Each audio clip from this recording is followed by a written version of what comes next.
Hello everyone, मैं क्षितिज सक्सेना स्वागत करता हूं आप सभी लोगों का एक बार दोबारा से आपके अपने यूट्यूब चैनल चलो मैथ्स करें पर। और आज का जो हमारा टॉपिक रहने वाला है वो रहने वाला है क्लास 10th का chapter number 5, that is arithmetic progression. अब बहुत सारे आप में से बहुत सारे बच्चे होंगे जिन्होंने इस चैप्टर को कर लिया होगा, बहुत सारे बच्चे होंगे जिनका चैप्टर चल रहा होगा, या बहुत सारे ऐसे होंगे जिनका चैप्टर आगे स्टार्ट होगा। तो again examination point of view से काफ़ी इंपॉर्टेंट चैप्टर है, काफ़ी सारे कंसेप्ट छोटे छोटे इसके अंदर हैं जो कि हम आज के क्लास में सीखने वाले हैं। तो चलिए बिना देरी करे स्टार्ट करते हैं। तो हमारा आज का जो सबसे पहला क्वेश्चन हमारा है that is find the 10th term of an AP. AP हमको दे रखा है, तो सबसे पहले हमको ये चीज़ समझना है कि एपी होता क्या है ना। क्वेश्चंस के साथ साथ हम लोग टॉपिक को समझते रहेंगे। जैसे हमको यहाँ पे एक एपी दे रखा है, यहाँ पे लिखा हुआ है 3, 7, 11, उसके आगे डॉट डॉट डॉट डॉट लगा हुआ है। तो एपी का मतलब होता है सबसे पहले एक नंबर सीरीज जो कि एक सिमिलर पैटर्न को फॉलो कर रही है। एक सिमिलर पैटर्न को, वो पैटर्न चेंज नहीं होना चाहिए, एक सिमिलर पैटर्न को वो फॉलो कर रही है, उसको हम बोलते हैं एपी। और पैटर्न में भी हमको ये चीज़ ध्यान रखनी है, या तो एक कोई कॉमन नंबर हर एक टर्म में प्लस हो रहा है, या एक कॉमन नंबर हर एक टर्म में माइनस हो रहा है, उसको हम बोलेंगे एपी। देखिए मल्टीप्लाई डिवाइड नहीं होना चाहिए, क्योंकि मल्टीप्लाई डिवाइड से उसका नाम चेंज हो जाता है। ओके, तो हमको ध्यान रखना है कि कोई एक कॉमन टर्म हमारी उसमें या तो ऐड हो रही हो या तो माइनस हो रही हो। अब जैसे ये फर्स्ट टर्म यहाँ पे लिखी हुई है 3, तो इस फर्स्ट टर्म को हम डिनोट करते हैं ए से। जो फर्स्ट टर्म हमारी होती है वो होती है हमारी ए। अब हमको ये देखना है कि फर्स्ट टर्म और सेकेंड टर्म के बीच में डिफरेंस कितना है। डिफरेंस तो हमको यहाँ पे सीधा सीधा दिख रहा है, जो डिफरेंस है 4 का। अब आप देखिए सेकेंड टर्म और थर्ड टर्म में भी डिफरेंस किसका है, 4 का। तो इसके बाद की भी जो टर्म होगी, लेट से यहाँ पे तो खाली 11 तक दे रखी है, इसके बाद की जो टर्म हमारी होगी वो होगी हमारी 15। उस 15 में भी हमारा डिफरेंस कितना होगा, 4 का। अगर ये डिफरेंस हमारा पूरी टर्म्स में 4 4 4 4 ही है, +4, तभी ये टर्म हमारी एपी कहलाएगी, वरना हमारी वो एपी नहीं होगी। तो अब क्योंकि हमको क्वेश्चन में ये पहले ही दे रखा है कि दिस इज एन एपी, तो अब फर्स्ट टर्म हमारी डिनोट करते हैं हम ए से। जो ये 4 हमारा होता है 4, इस 4 को हम डिनोट करते हैं डी से, और उसको हम बोलते हैं कॉमन डिफरेंस। कॉमन डिफरेंस, तो इस क्वेश्चन के अंदर जो हमारा कॉमन डिफरेंस है वो है 4। ए हमको दे रखा है, यहाँ पे लिख देता हूँ दोबारा, A is equal to 3, common difference हमारा 4 हो गया। अब एपी के अंदर की कोई भी टर्म, चाहे कोई भी टर्म निकालने का हमारा एक फॉर्मूला होता है जो कि होता है nth टर्म का, ए एन, जिसका फॉर्मूला होता है A plus N minus one into D. A plus N minus one into D, ये एक फॉर्मूला ऐसा है जो कि अगर आपको पता है तो इससे आप किसी भी एपी की कोई भी टर्म निकाल सकते हैं, कोई भी टर्म। अब जैसे यहाँ पे हमने लिखा हुआ एन, एन डिनोट करता है number of terms, number of terms. बाकी ए तो आपको पता है और डी भी पता है। अब एग्जाम्पल लेके मैं आप लोगों को बताता हूँ क्या होता है। फॉर एग्जाम्पल अगर मैं बोल रहा हूँ सेकेंड टर्म A2, तो A2 अगर मेरे को निकालना है तो आप देखिए यहाँ पे n की जगह पे मैंने 2 लिख दिया। तो क्वेश्चन पे भी जहाँ जहाँ पे भी आपका n है उसकी जगह पे आप 2 को रिप्लेस कर दीजिए, a plus 2 minus 1 into D, तो ये हो गया a प्लस डी। ये हमारी सेकेंड टर्म निकल गई। उसी सेम तरीके से मैं कोई भी टर्म निकाल सकता हूँ। मैं अगर मुझे A4 निकालना है तो कुछ नहीं करना, n की जगह पे 4 रिप्लेस कर दूंगा, a plus 4 minus 1 into D, वो हो गया a plus 3d, a plus 3d। तो ये सिंपल सा फॉर्मूला हमारा है कोई भी टर्म को निकालने का। अब इस क्वेश्चन में हमको निकालना है 10th टर्म। 10th टर्म का मतलब है कि मुझे लिखना है a10। अब a10 निकालने का फॉर्मूला सिंपल है, यहाँ पे लिखूंगा a plus 10 minus 1 into D. अब देखिए क्वेश्चन में हमारे पास a भी है, a है हमारा 3 प्लस 9, 10 माइनस 1 हो गया 9, और d भी हमारे पास है। d कितना है, कॉमन डिफरेंसेस 4, तो ये हो गया 3 प्लस 9 4 जो 36 इज इक्वल टू 39। इसका मतलब ये है कि इस एपी की जो हमारी 10th टर्म होगी, that 10th term would be 39। अब जैसे मैं यहाँ पे 4 टर्म्स लिखी हुई हैं, यहाँ पे मैंने 4 टर्म्स तक लिखा हुआ है, फर्स्ट, सेकेंड, थर्ड और फोर्थ। अगर मैं इसको कंटिन्यू करते रहूँगा टिल 10th टर्म, तो 10th टर्म मेरी जो निकल के आएगी वो निकल के आएगी 39। लेकिन कभी भी टर्म निकालने के लिए आपको एपी को कंटिन्यू करने की ज़रूरत नहीं है, सीधा सीधा इस फॉर्मूले के अंदर आपने अगर उस टर्म को पुट कर दिया, ए और डी को पुट कर दिया और एन की जगह उस टर्म को पुट कर दिया, तो आपका आंसर आ जाएगा। तो बहुत ही बेसिक क्वेश्चन है, बेसिक फार्मूला है। बस सबसे इंपॉर्टेंट चीज़ आपको ध्यान रखनी है वो है formula A N is equal to A plus N minus one into D. तो इस क्वेश्चन का जो हमारा आंसर है वो निकल के आया 39। The 10th term of this AP is 39। I hope आपको समझ में आया होगा। धीरे धीरे जैसे जैसे हम क्वेश्चंस में आगे बढ़ेंगे और ये चीज़ आपको क्लियर होती चली जाएगी। चलिए नेक्स्ट पढ़ते हैं। अब देखिए नेक्स्ट टर्म क्या दे रखा, नेक्स्ट क्वेश्चन क्या दे रखा है हमको दे रखा है find the 31st term of an AP whose 11th term is 38 and 16 term is 73। अब देखिए इस क्वेश्चन में हमको एपी नहीं गिवन, लेकिन हमको 11th टर्म दे रखी है।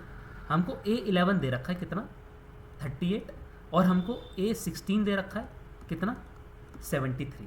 तो A11 और A16 हमको दे रखा है। तो इसको भी मैं अगर लिखना चाहूँ A11 को, तो क्या मैं इस A11 को A plus 11 minus 1 into D लिख सकता हूँ? बिल्कुल लिख सकता हूँ, जो कि फर्दर मैं लिख सकता हूँ A प्लस 10D, और इसकी वैल्यू दे रखी है मेरे को 38। A प्लस 10D की वैल्यू मेरे को दे रखी है 38। अब सिमिलरली 16 टर्म के साथ अगर करूँ तो मैं इसको लिख सकता हूँ A plus 16 minus 1 into D, जिसको फर्दर मैं लिख सकता हूँ A plus 15D is equal to 73 तो अब आप ध्यान से देखिए, ये हमारी फर्स्ट इक्वेशन हो गई, ये हमारी सेकंड इक्वेशन हो गई, है ना। अब हम लोगों ने एक चैप्टर कर रखा है pair of linear equation in two variables. क्या ये हमारी pair of linear equation in two variables बन गया? वेरिएबल हमारा A और D है दोनों में। अब इस दोनों इक्वेशन को मैं सॉल्व कर लूँगा। चलिए यहाँ पे सॉल्व कर देता हूँ, इसको एलिमिनेशन मेथड से सॉल्व करता हूँ, साइन चेंज हो जाएगा, ये कट गया, तो ये हुआ -5D is equal to -35। Minus से माइनस कट गया, तो जो D की वैल्यू मेरी निकल के आई वो निकल के आई 7। D की वैल्यू मेरी निकल के आई 7। अब इस D की वैल्यू को अगर मैं यहाँ पे ऊपर पुट कर दूँ तो मेरी वैल्यू आ जाएगी A plus 10 into 7 is equal to 38, A plus 70 is equal to 38। तो A की वैल्यू जो मेरी निकल के आ गई वो मेरी निकल के आ गई -32। तो देखिए सिंपल सा पेयर ऑफ लीनियर इक्वेशन को सॉल्व करके मेरा A और D की वैल्यू आ गई। और मैंने आप लोगों को बोला था कि जो A होता है वो हमारा होता है फर्स्ट टर्म, ये आपको याद रखिएगा, ये होता है फर्स्ट टर्म, और जो D हमारा होता है वो होता है कॉमन डिफरेंस।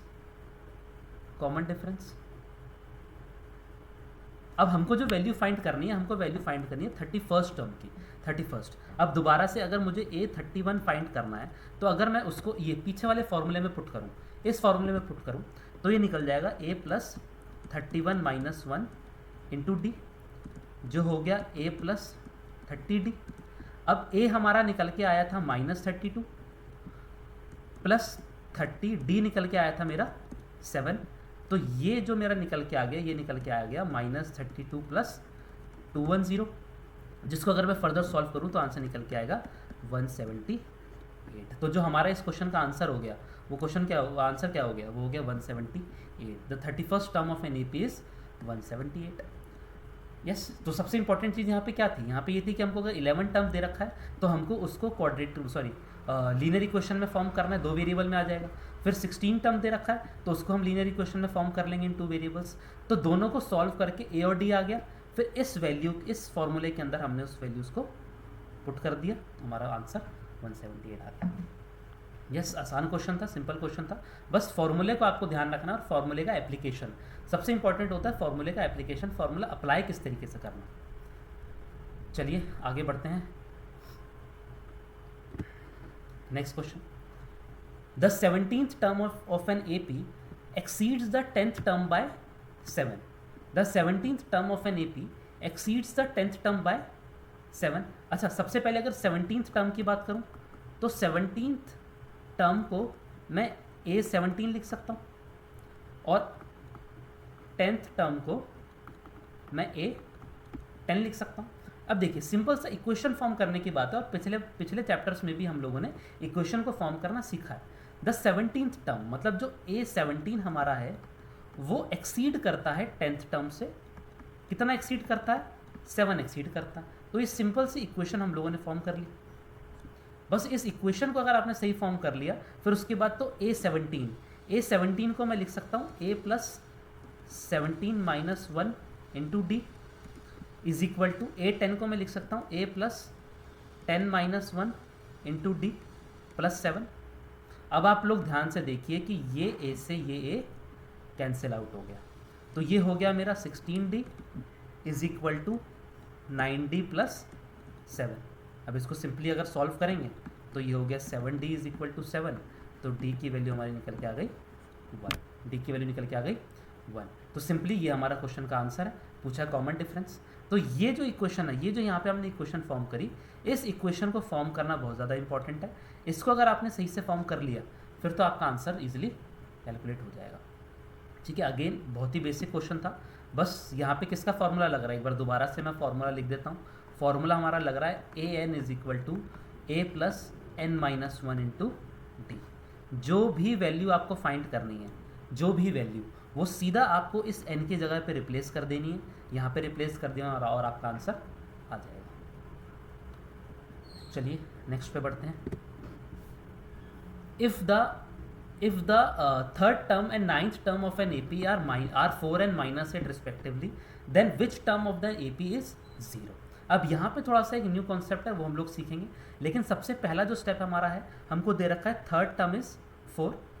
अगर थर्ड टर्म की मैं बात करूँ तो A3 होता है हमारा थर्ड टर्म, जिसको मैं लिख सकता हूँ A प्लस, अब शॉर्टकट में लिखेंगे 3 - 1 सीधा 2D इज इक्वल टू 4 दे रखा है। A9 क्या दे रखा है, A plus 8D is equal to -8। अब ये दो हमारी इक्वेशन बन गई, equation 1 and equation 2, pair of linear equation in 2 variables. इसको सॉल्व कर देंगे। सबसे इंपॉर्टेंट स्टेप होता है सिंबल को चेंज करने का। अभी देखिए ये माइनस है तो यहाँ के प्लस हो जाएगा, A से A कट गया। 2 - 8D तो ये हुआ -6D, 4 + 8 ये हुआ 12। तो यहाँ से जो D की वैल्यू हमारी आ गई वो निकल के आ गई -2।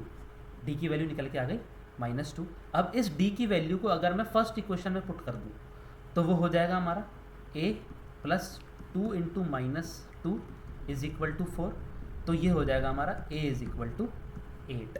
A is equal to 8। तो देखिए हमारे पास D भी आ चुका है, हमारे पास A भी आ चुका है, मतलब कॉमन डिफरेंस भी और फर्स्ट टर्म भी है। अब देखिए नेक्स्ट जो क्वेश्चन है हमारा वो है then which term of the AP is 0। Then which term of an AP is 0। तो हमको किस टर्म, कौन सी टर्म हमारी 0 है वो हमको नहीं पता। तो हम मान लेते हैं कि let nth term AN be 0, क्योंकि इस n की वैल्यू तो हमको पता नहीं है।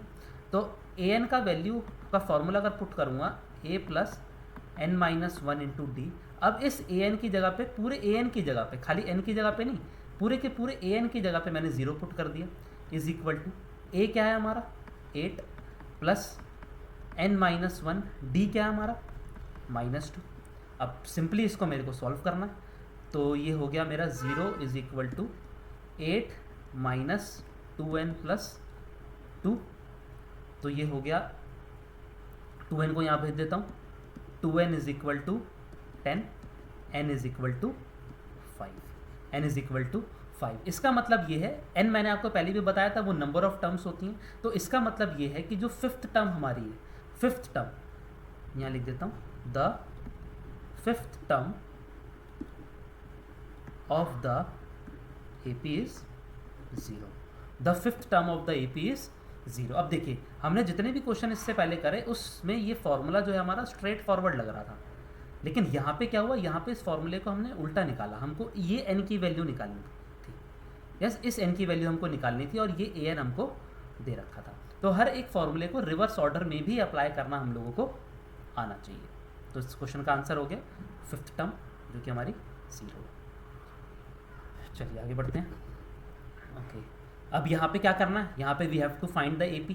हमको सीधा सीधा AP फाइंड करना है। और AP फाइंड करने के लिए अगर हमको किसी भी AP का फर्स्ट टर्म मतलब A मिल जाए और हमको D मिल जाए तो हम पूरा का पूरा AP फाइंड कर सकते हैं। A और D अगर हमको मिल जाए तो हम AP फाइंड कर सकते हैं। तो A और D ढूंढना है हमको। चलिए whose third term is 16, third term मतलब सीधा सीधा हमको यहाँ पे दे रखा है A3 मेरी 16 है और A3 को मैं लिख सकता हूँ A plus 2D is equal to 16। And second statement जो है seventh term exceeds the fifth term by 12। अभी पहले, इससे पहले भी हमने क्वेश्चन किया था एक्सीड्स वाला। सेवन्थ टर्म मतलब A7 जो है वो फिफ्थ टर्म से कितना बड़ा है, 12 बड़ा है। तो A plus 6D is equal to A plus 4D plus 12। तो ये A से A कट गया, 4 वहाँ चला जाएगा, 2D is equal to 12, D is equal to 6, D is equal to 6। D की वैल्यू हमको मिल चुकी है, कॉमन डिफरेंस हमको मिल चुका है। अब इस D की वैल्यू को अगर मैं यहाँ पे पुट कर दूंगा तो मेरी A की वैल्यू भी आ जाएगी। A प्लस 6 2 जा 12 इज इक्वल टू 16। तो ए की वैल्यू जो हमारी आ गई वो आ गई 4। ए की वैल्यू आ गई हमारी 4। ए 4 है, डी 6 है, तो our A P is first term तो 4 ही होगा। दूसरा आप देखिए कॉमन डिफरेंस है इसके अंदर, ये डिफरेंस पॉजिटिव में है, मतलब नंबर बढ़ रहा है। कितने से बढ़ रहा है? 6 से बढ़ रहा है। तो 6 से मैंने 10 बना दिया, फिर 16 बना दिया, फिर 22 and it will go on till infinity. तो ये हो गया हमारे इस क्वेश्चन का आंसर। क्वेश्चन पूछा था सिंपली हमको एपी फाइंड करना है, तो ये एपी हमने फाइंड कर दिया। अब सिंपल से देखते हैं, अब जैसे यहाँ पे दे रखा है थर्ड टर्म हमारा 16 है। आप देखिए यहाँ पे भी जो मेरा थर्ड टर्म आ रहा है वो 16 आ रहा है, थर्ड टर्म मेरा 16 आ रहा है। अब आंसर चेक करने के लिए चलिए एक बार सेवन्थ टर्म फाइंड कर लेते हैं, इस एपी का सेवन्थ टर्म। तो A7 जो मेरा होगा वो होगा A + 6D। ए है मेरा 4, 6 इंटू 6 36 40। सेवन्थ टर्म मेरी 40 है। फिफ्थ टर्म कितनी होगी? वो होगी A + 4D। तो ये हो गया 4 + 24 इज इक्वल टू 28। और आप सीधा सीधा देख सकते हैं कि सेवन्थ टर्म और फिफ्थ टर्म के बीच का डिफरेंस 40 - 28 इज 12। दे रखा ना, एक्सीड्स बाय 12। इसका मतलब जो हमारा AP बना है दैट इज एब्सोल्युटली करेक्ट, है ना। तो हर एक क्वेश्चन को चेक करना भी आप लोगों को आना चाहिए ताकि एग्जाम में आप उसको क्रॉस चेक कर पाएँ। चलिए नेक्स्ट पे बढ़ते हैं। Okay, the sum of 4th and the 8th term of an AP is 24 and the sum of 6th and the 10th term of an AP is 44। तो बिल्कुल भी अब आप ये मत सोचिए कि यहाँ पे तो सम आ गया, तो यहाँ पे सम का फॉर्मूला नहीं लगेगा। हर जगह जहाँ पे सम दे रखा होता है ज़रूरी नहीं कि वहाँ पे सम का फॉर्मूला लगे, है ना। सम का फॉर्मूला हम आगे पढ़ेंगे।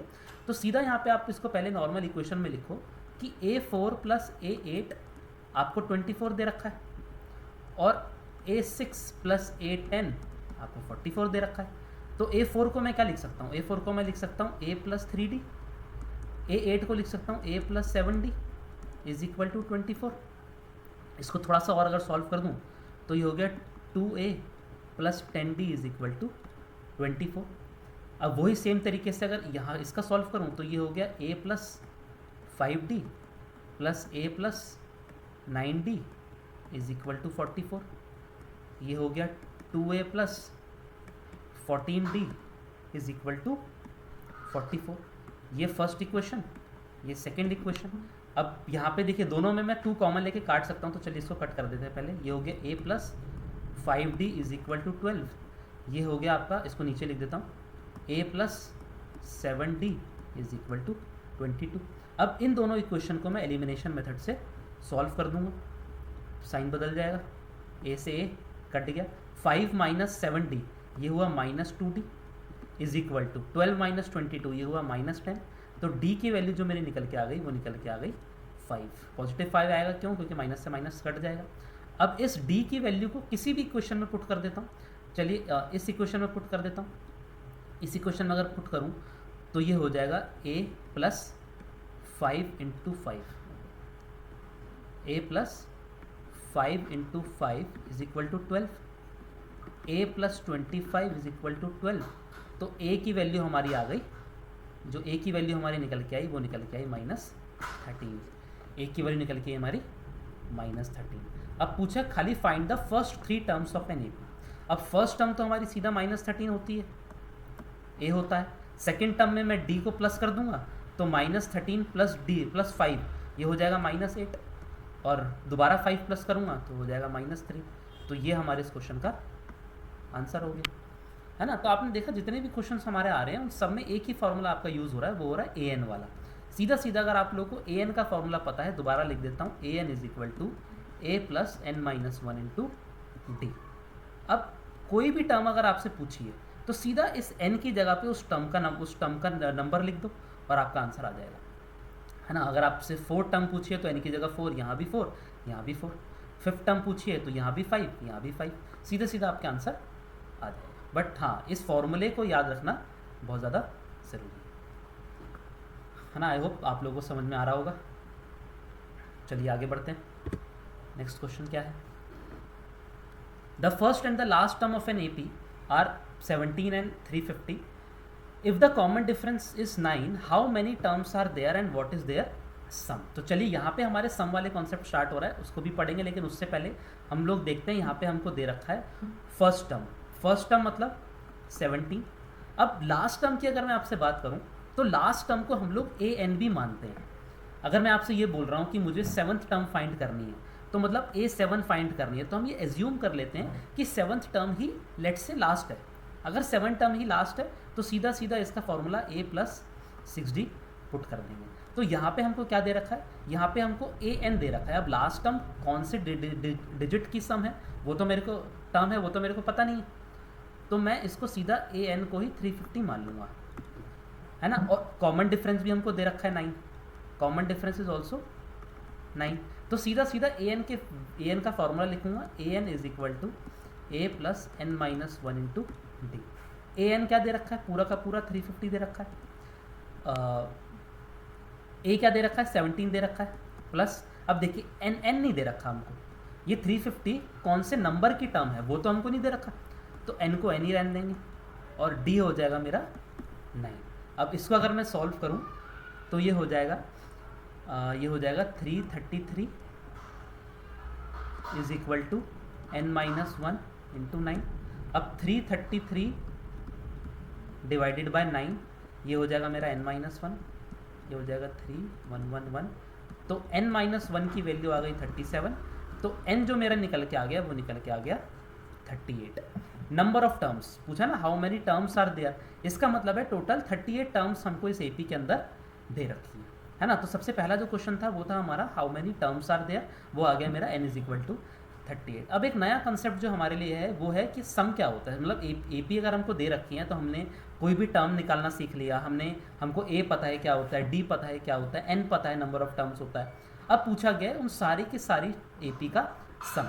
छोटा सा एक एग्जाम्पल लेके पहले मैं आपको बताता हूँ। लेट से एपी दे रखा है 2, 4, 6, 8 ऐसे एपी दे रखा है और ये लास्ट नंबर हमको दे रखा है लेट से 20। तो अब हमसे पूछा गया कि इन सारी एपी का जो सम होगा वो सम क्या होगा। तो ध्यान से अपने कॉपी में नोट कर लीजिएगा SN का फॉर्मूला। SN होता है sum of n terms, sum of n terms. उसका फॉर्मूला होता है n/2 A plus AN, n/2 A plus AN। ये n हो गया नंबर ऑफ टर्म्स, A हो गया फर्स्ट टर्म और AN जो हमारा हो गया वो हो गया हमारा last term. SN is equal to n/2 multiplied by A plus n। अब थोड़ा सा इस फॉर्मूले को थोड़ा सा फर्दर सॉल्व करेंगे। यहाँ लिख देता हूँ n/2 A प्लस, अच्छा AN का फॉर्मूला क्या होता है, A plus n-1 into D. तो ये फॉर्मूला जो मेरा एक और SN का फॉर्मूला बन गया वो बन गया n/2 2A, ये A प्लस A 2A हो गया, 2A plus n-1 into D. तो ये दो फॉर्मूले हमारे हैं जो दोनों के दोनों फॉर्मूले हम लोगों को याद होने चाहिए। कौन सा फॉर्मूला कब अप्लाई करना है वो चीज़ जब हम प्रैक्टिस करेंगे तो हमको आएगा, है ना। लेकिन क्लियर फंडा यही है कि अगर किसी भी एपी के अंदर आपको लास्ट टर्म दे रखी है और नंबर ऑफ टर्म्स दे रखा है तो इस फॉर्मूले को अप्लाई कर दीजिए। लास्ट टर्म गिवन नहीं है तो आप इस फॉर्मूले को अप्लाई कर दीजिए, ठीक है। अब जैसे ये क्वेश्चन हमारा है, हमसे पूछा गया व्हाट इज देयर सम। तो SN में अगर निकालूंगा तो टर्म्स हमारी हो गई 38 डिवाइडेड बाई 2। सीधा सीधा मैं यहाँ पे A और AN का फॉर्मूला लगा सकता हूँ। A हमारा 17 दे रखा है और लास्ट टर्म हमारी 350 दे रखी है, तो ये हो जाएगा फर्स्ट टर्म इज 17 प्लस 350, ये कट जाएगा तो आंसर जो हमारा निकल के आ जाएगा वो निकल के आ जाएगा 19 मल्टीप्लाइड बाय 367। अब 367 मल्टीप्लाइड बाय 19 कितना होता है, 367 तो ये जो हमारा आंसर निकल के आया वो निकल के आया 6973, जो कि हमारे इस पूरे के पूरे एपी का क्या है, सम है। हमसे पूछा गया था लास्ट में व्हाट इज देयर सम। तो इस एक क्वेश्चन में दोनों फॉर्मूले हमारे लग गए। और आप लोगों के लिए अच्छी बात यह है कि एपी के अंदर खाली दो ही फॉर्मूले हैं, एक AN वाला फॉर्मूला है ये लिखा मैंने, और एक SN वाला फॉर्मूला है। AN और SN वाला फॉर्मूला, ये दोनों के दोनों फॉर्मूले हमको याद होने चाहिए। प्लस इन फॉर्मूले का एप्लीकेशन क्या है, किस तरीके से हमको इन फॉर्मूले को यूज़ करना है वो अगर आपको आ गया तो यकीन मानिएगा पूरा का पूरा AP चैप्टर आपके लिए बहुत ज़्यादा ईजी हो जाएगा। चलिए, आई होप आप लोगों को समझ में आया होगा। नेक्स्ट पे चलते हैं। The first term and the last term of the AP इज 5 and 45 respectively and their sum. अब देखिए यहाँ पे सम दे रखा है। अब हमको फाइंड करना है number of terms and their common difference.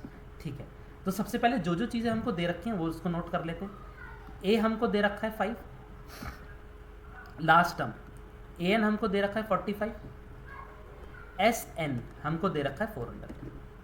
हमको फाइंड क्या करना है, N फाइंड करना है और D फाइंड करना है। तो चलिए एक एक करके फॉर्मूले में पुट करना स्टार्ट करते हैं। AN का फॉर्मूला होता है AN is equal to A plus N minus 1 into D। AN है 45, 5 plus N minus 1 into D। तो ये हो गया मेरा 40 is equal to N minus 1 into D। तो D जो मेरा निकल के आ गया, जो मेरा D निकल के आ गया वो निकल के आ गया 40 डिवाइडेड बाय N माइनस 1। ये हमारी फर्स्ट इक्वेशन हो गई, ये हमारी फर्स्ट इक्वेशन हो गई। अब चलिए SN का फॉर्मूला पुट करते हैं। SN होगा N/2। अब क्योंकि हमको फर्स्ट एंड लास्ट टर्म दे रखी है तो सीधा सीधा पुट कर देंगे A प्लस AN।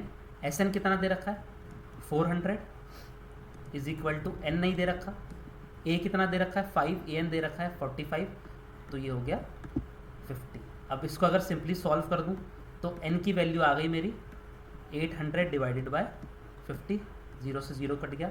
N की वैल्यू आ गई मेरी 16, N की वैल्यू आ गई मेरी 16, है ना। तो नंबर ऑफ टर्म्स हमारी निकल के आ गई 16। अब इस N की वैल्यू को अगर मैं यहाँ पे पुट कर दूंगा तो D की वैल्यू जो मेरी निकल के आई वो निकल के आई 40 divided by 16 minus 1 is equal to 40 divided by 15, जो कि निकल के आया 8/3। तो दो चीज़ें हम लोगों से पूछी थी। सबसे पहले N, उसकी वैल्यू निकल के आई 16 टर्म्स है, और D की वैल्यू जो हमारी निकल के आई वो निकल के आई 8/3, जो कि हमारे इस क्वेश्चन का आंसर है। अब दोबारा से आप इस फॉर्मूले के अंदर पुट करके ये सारे वैल्यूज़ को चेकआउट क्रॉस चेक कर सकते हो। चलिए एक बार देखते हैं। अगर मैं AN की बात करूं, AN हो गया हमारा 16th टर्म। थोड़ा सा इसको रब कर देता हूं आंसर चेक करने के लिए। AN हो गया हमारा 16th टर्म। तो क्या A16 हमारी 45 निकल के आ रही है? चलिए चेक करते हैं। A दे रखा है हमको 5 प्लस 15 इंटू D कितना है हमारा, D है हमारा 8/3। तो आप देखिए ये 3 से ये कट गया 5, तो ये निकल के आ गया मेरा 5 प्लस 40 इज इक्वल टू 45 ही दे रखा। इसका मतलब है कि जो दोनों के दोनों आंसर हमारे निकले हैं वो दोनों आंसर सही है ना। तो मेक श्योर इसी तरीके से आप एग्ज़ाम में भी, अगर आपकी स्पीड अच्छी है तो आपके पास एग्ज़ाम में टाइम बचेगा, तो बचे हुए टाइम में आपको अपने आंसर को किस तरीके से क्रॉस चेक करना है वो चीज़ भी मैं आपको साइमल्टेनियसली बताता जा रहा हूँ। क्रॉस चेक करना बहुत आसान है अगर आपके पास टाइम बच रहा है तो। ठीक है, चलिए नेक्स्ट क्वेश्चन पे बढ़ते हैं। How many terms of an AP must be there so as to give the sum as 636। अब हमसे यहाँ पे सीधा पूछा है कितनी टर्म्स होनी चाहिए, है ना। कितनी टर्म्स होने चाहिए का मतलब होता है हमसे पूछा है N। क्या पूछा है? N। अब AP हमको दे रखा है, AP दे रखा है तो ऑब्वियसली सी बात है मैं A निकाल दूंगा जो कि 9 है, मैं D निकाल दूंगा, दोनों के बीच में डिफरेंस ये 8 नंबर से बढ़ रहा है तो पॉजिटिव 8 हो गया। अगर ये 8 नंबर से घट रहा होता तो -8 हो जाता। A और D हमारा आ गया, प्लस SN भी हमको 636 दे रखा है। हमको सिंपली N की वैल्यू फाइंड आउट करनी है, तो सिंपल सा SN का फॉर्मूला लगाऊंगा। अब देखिए यहाँ पे मैं AN वाला फॉर्मूला नहीं लगाऊंगा, क्यों? क्योंकि हमको N भी नहीं पता और लास्ट टर्म भी नहीं पता, तो हमारे पास 2 अननोन वेरिएबल हो जाएंगे। तो यहाँ पे मैं फॉर्मूला लगाऊंगा N/2 2A plus N-1 into D, है ना। धीरे धीरे जैसे आप क्वेश्चंस करेंगे तो आपको एप्लीकेशन समझ में आता रहेगा कि कौन सा फॉर्मूला कहाँ पे पुट करना है। चलिए अब इसकी वैल्यूज़ अगर मैं पुट करूँ, SN की जो वैल्यू हमको दे रखी है वो दे रखी है 636 is equal to N/2 2। A कितना दे रखा है, सीधा सीधा मल्टीप्लाई कर देता हूँ, 9 2 जा 18 प्लस N-1 D दे रखा है हमको 8।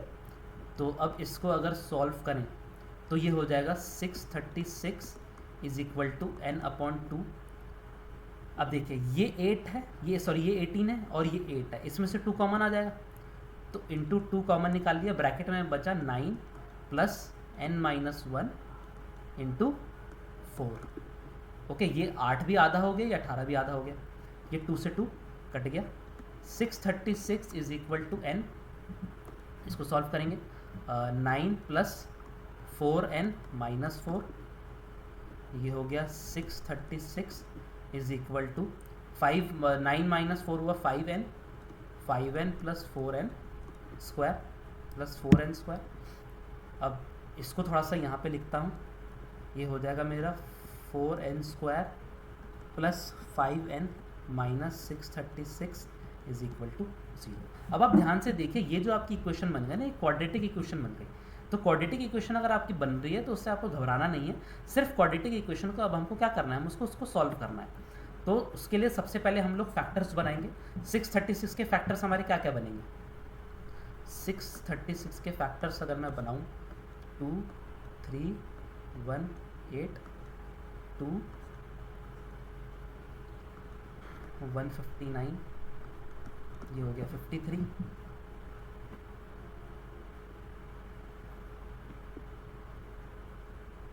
है ना 53, ये हो गया 3 3, खैर पहले 3 लिख सकता था, पहले 3 लिख देता हूँ, 3 से भी कट आउट हो रहा है, ये हो गया 53 और 53 तो हमारा प्राइम नंबर है।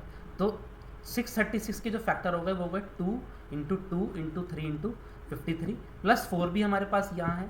तो ये हमारे जो फैक्टर्स बनेंगे इसको हम बना सकते हैं 53 एंड 2 2 जा 4 4 3 जा 12 12 4 जा 48। तो इसको मैं लिख सकता हूँ 4n square plus 53n minus 48n minus 636 is equal to 0। n common आ रहा है, ये बचा 4n प्लस 53 माइनस क्या कॉमन आएगा यहाँ पे आएगा मेरा 12, बचेगा 4n प्लस 53, तो n minus 12 4n plus 53 is equal to 0। अब देखिए ध्यान से देखिएगा, इसको ऊपर ही लिख रहा हूँ, थोड़ा सा स्पेस कम पड़ गया, इसको मिटा देता हूँ। ध्यान से देखिएगा, एक इंपॉर्टेंट कॉन्सेप्ट यहाँ पे और आता है आपका। हमको 2 वैल्यूज़ आ रही हैं, एक n की वैल्यू हमारी आ रही है, जो एक n की वैल्यू हमारी आ रही है वो आ रही है 12, और एक n की वैल्यू हमारी आ रही है माइनस 53/4। अब देखिए ये जो n हमारा है, ये n हमारा क्या है, ये n है हमारा number of terms, number of terms. और नंबर ऑफ टर्म्स का मतलब है किसी भी एक चीज़ की संख्या, काउंटिंग कि वो कितने टर्म्स उसकी हैं, है ना। आप मुझे बताइए, क्लास स्कूल में बच्चे होते हैं, तो वो बच्चों की जो काउंटिंग होती है, जो बच्चों की गिनती होती है, वो क्या कभी नेगेटिव में जा सकती है कि आज हमारी क्लास में -5 बच्चे आए हैं? नहीं। क्या हम ऐसा बोल सकते हैं कि आज हमारी क्लास में -3 बच्चे आए हैं? नहीं, वो एक पॉजिटिव नंबर ही होगा। प्लस सबसे बड़ी बात यह है कि क्या हम ये बोल सकते हैं कि आज हमारी क्लास में 9/2 बच्चे आए हैं, मतलब 9.5 बच्चे आए हैं? ऐसा तो नहीं हो सकता, या तो 9 होंगे या तो 10 होंगे। तो हमेशा हमारी जो n की वैल्यू होती है वो हमेशा हमारी एक पॉजिटिव इंटीजर आनी चाहिए। It should be a positive integer, कभी भी वो फ्रैक्शन में नहीं आनी चाहिए और कभी भी आपकी वो डेसिमल में नहीं आनी चाहिए, और नेगेटिव में तो आ ही नहीं सकती। तो pair of linear equation in 2 variables में भी हमने ये टॉपिक पढ़ा था कि कुछ ऐसे वैल्यूज़ होती है ना, जैसे किसी की एज हो गई, किसी की हाइट हो गई, किसी का वेट हो गया, तो ऐसे कभी भी वेरिएबल्स की वैल्यू आपकी नेगेटिव में नहीं आ सकती। तो यहाँ पे क्या करेंगे, हम सिंपली नेगेटिव साइन को इग्नोर कर देंगे और n की वैल्यू जो हमारी आ गई वो निकल के आ गई 12, जो कि हमारे इस क्वेश्चन का आंसर है ना। तो 12 टर्म्स हमको चाहिए इस AP की, जिससे हमारा सम 636 हो जाए। तो अच्छा क्वेश्चन था, थोड़ा कंसेप्ट वाला क्वेश्चन था। बस ध्यान यही रखना है कि क्वाड्रेटिक इक्वेशन अगर हमारी बन रही है तो उससे घबराने की ज़रूरत नहीं है, उसको मिडिल टर्म स्प्लिटिंग से आप लोग सॉल्व करिए, और कोई भी वैल्यू अगर आपकी नेगेटिव आ रही है तो तुरंत आप उसको इग्नोर कर सकते हैं कि इग्नोर ही करना है, ठीक है। चलिए, अच्छा क्वेश्चन था, नेक्स्ट पे बढ़ते हैं। If the sum of first 7 terms of an AP is 47, oh थोड़ा सा मिसप्रिंट हो गया, it is not 47, it is 49। If the seventh term of an AP is 49 and 17 terms is 289, find the sum of n terms, find the sum of n terms. देखिए simply हमको इसको फॉर्मूले में put करना है। फॉर्मूले अगर मैं पुट करूं तो S7 की वैल्यू हमको दे रखी है। S7 का जो फॉर्मूला होगा वो होगा हमारा 7/2 a प्लस an तो नहीं लेंगे, 2a प्लस 6d।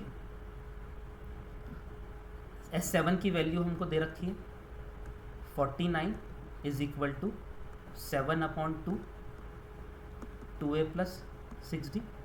इससे ये 7 कट गया और आप देख रहे हैं, ये देख सकते हैं यहाँ पे कॉमन आके 2 भी कट जाएगा, तो सीधा सीधा जो हमारी इक्वेशन बन गई वो बन गई 7 is equal to a plus 3d। 7 is equal to a plus 3d। उसी तरीके से 17 टर्म्स की दे रखी है S17 17/2 2a plus 16d। 17 terms की क्या वैल्यू दे रखी है sum 289 is equal to 17/2 2a plus 16d। ये 17 कट गया, 17 is equal to a plus 8d। 17 is equal to a plus 8d। तो दोबारा से ये दो इक्वेशंस हमारी pair of linear equation in two variables आ चुका है। अब इसको एक बार दोबारा नीचे लिख देता हूँ, फिर सॉल्व करेंगे। a plus 3d is equal to 7, a plus 8d is equal to 17। Solve करेंगे, सिंपली क्या करेंगे, सबसे पहले सिंबल चेंज हो जाएगा, माइनस माइनस माइनस, a से a कट गया, minus 5d is equal to minus 10। तो d की वैल्यू जो आ गई वो आ गई 2। d की वैल्यू क्या आ गई 2। अब इस d की वैल्यू को सिंपली ऊपर पुट करना है। a plus 6 is equal to 7। 6 क्यों लिखा, क्योंकि 3 2 6 हो गया, तो a की वैल्यू भी हमारी आ गई 1। अब हमारे पास a भी आ चुका है, हमारे पास d भी आ चुका है। अब हमको सिंपली निकालना है find the sum of n terms, Sn निकालना है। क्या होगा n/2 2a plus n minus 1 into D. n/2 2a कितना हो जाएगा, 2 इंटू 1 2 हो जाएगा, प्लस n तो दे नहीं रखा हमको, n माइनस 1 इंटू 2 हो जाएगा। अब इसको सॉल्व करें थोड़ा सा, अगर इसको नीचे ही सॉल्व करते हैं, यहाँ सॉल्व करता हूँ। n/2